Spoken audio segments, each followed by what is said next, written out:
घना जंगल अंधेरी रात की चादर ओढ़ चुका है। आसमान में पूर्णिमा का गोल चमकता हुआ चांद अपनी शीतल रोशनी बिखेर रहा है।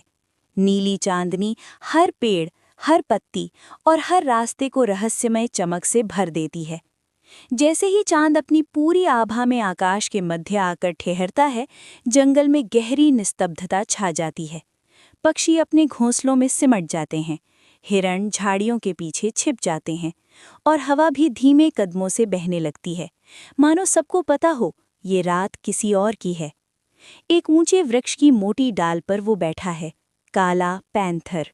उसका चमकदार काला शरीर चांदनी में और भी रहस्यमय दिखाई देता है।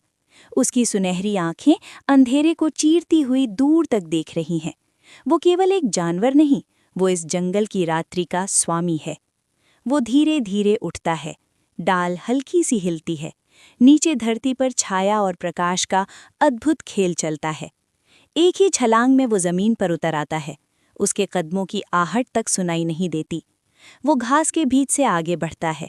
उसकी चाल में शांति है, पर शक्ति भी है। ये शिकार की रात नहीं, ये संरक्षण की रात है। वो अपने राज्य की सीमा पर निगाह रखता है। कोई भी खतरा उसके ध्यान से नहीं बच सकता। नदी के किनारे रुककर वो शांत जल में चांद का प्रतिबिंब देखता है, मानो चांद और पैंथर के बीच कोई पुराना वचन हो। जब तक चांद आकाश में चमकता रहेगा, तब तक ये काला रक्षक जंगल की रक्षा करता रहेगा। हल्का कुहासा फैल जाता है। वो एक ऊंची चट्टान पर खड़ा होकर पूरे जंगल को निहारता है। उसकी आंखों में क्रोध नहीं, जिम्मेदारी है। उसके मौन में ही उसकी शक्ति छिपी है। दूर कहीं पत्तों की सरसराहट होती है। वो तुरंत मुड़कर देखता है। बस उसकी एक तीव्र दृष्टि ही पर्याप्त है।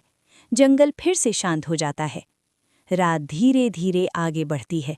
चांद अपनी यात्रा पूरी करने लगता है और सभी प्राणी समझ जाते हैं, जब तक वो यहाँ हैं, वे सुरक्षित हैं। भोर से ठीक पहले वो फिर उसी ऊंचे वृक्ष पर लौट जाता है। चांद की रोशनी मंद पड़ने लगती है, पर जंगल के हर कोने में